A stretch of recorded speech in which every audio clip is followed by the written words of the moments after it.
শুভ সকালের শুভেচ্ছা সব বন্ধুদের জন্য। Happy Sunday. আজকে সকাল সকাল দেখো আমি ব্রেকফাস্টে বানিয়ে নিলাম পাস্তা।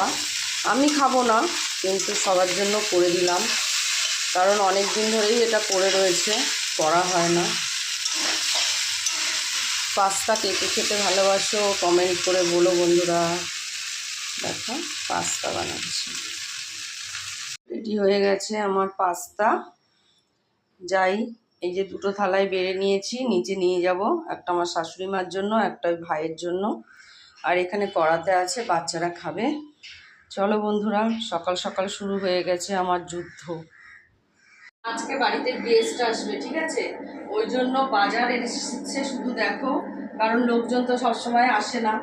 এই দেখো এখানে নিয়ে এসছে খাসির মাংস, এটা নিয়ে এসছে মাছের মাথা, এখানে আছে কাতলা মাছ, আর এখানে আছে চিংড়ি মাছ, আর বড় চিংড়ি মাছও নিয়ে এসেছিলো।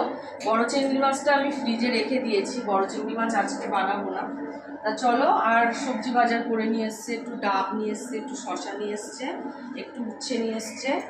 আর এই উচ্ছেগুলো দেখো, তোমাদেরকে দেখাচ্ছি, দেখো পুরো একদম মানে কি বলবো, দেশি উচ্ছে। উচ্ছেগুলো ভাজা করব, আর কি কি রান্না করি না রান্না করি সবটাই তোমাদের সঙ্গে শেয়ার করবো। চলো, বাড়িতে গেস্ট আসবে, তাড়াতাড়ি রান্নাটা বসিয়ে দিই।